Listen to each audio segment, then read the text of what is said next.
Prime Minister will decide who will be the minister in the Council of Ministers. The Prime Minister allotted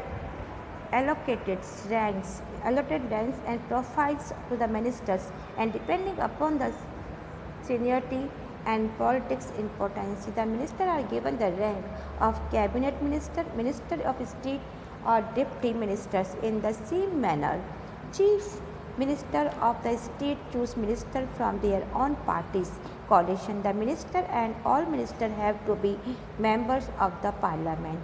If someone become a minister or prime minister without being an MP, such as a person has get elected to the parliament within 6 months, अर्थात कि प्रधानमंत्री तय करता है कि मंत्रिपरिषद में कौन से लोग मंत्री होंगे, और president, prime minister different ministers के लिए अलग अलग पद, उनकी पोस्ट उनके मंत्रालयों के अंदर देता है कि उनको वो डिवाइड की जाती है।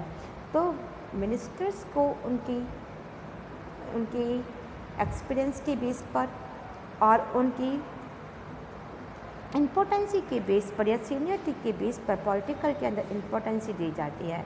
तो मंत्रिमंडल का जो मंत्री बनता है, या फिर स्टेट गवर्नमेंट के अंदर जो मंत्री बनता है, या फिर वाइस मंत्री बनता है, मिनिस्टर बनता है, तो इन सभी प्रकार के स्टेट में एक एमपी होता है, और ये एमपी जो होता है, सीएम जो होता है, ये अपने अपनी पार्टीज़ के लिए, अपने अपने दलों के लिए मंत्री से चुनते हैं कि पार्टी में से एक एक मंत्री चुनता है। इस प्रकार से प्राइम मिनिस्टर और सभी मिनिस्टर्स के लिए पार्लियामेंट के जितने भी मेंबर्स होते हैं उनका होना कंपलसरी होता है। तो पार्लियामेंट के मेंबर बिना यदि कोई व्यक्ति इंडिविजुअल मंत्री या फिर प्राइम मिनिस्टर बन जाता है, तो उसे सिर्फ 6 महीने के लिए ही पार्लियामेंट के अंदर उस मेंबर्स के रूप में निर्वाचित होना पड़ता है। तो इन दिस चैप्टर आपने देखा ऑन द लेजिस्लेटिव कि लेजिस्लेटिव असेंबली के अंदर you will study in the detail and the various mechanism through which the parliament control the executive, कि पूरी मशीनरी और पार्लियामेंट को किस प्रकार से एग्जीक्यूटिव कंट्रोल करता है।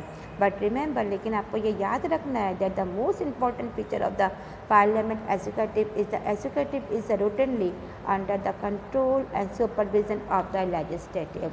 हमें ये याद भी रखना चाहिए कि पार्लियामेंट शासन के अंदर सबसे बड़ी विशेषता यह है कि एग्जीक्यूटिव लेजिस्लेटिव के नियंत्रण में रहती है और साथ में देखरेख में भी रहती है।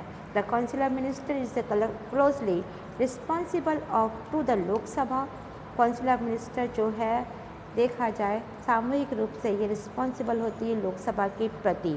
The provision means that the minister which whose confidence, इसमें लोकसभा के अंदर अपने विश्वास को खो देते हैं और उसे त्यागपत्र देना पड़ता है।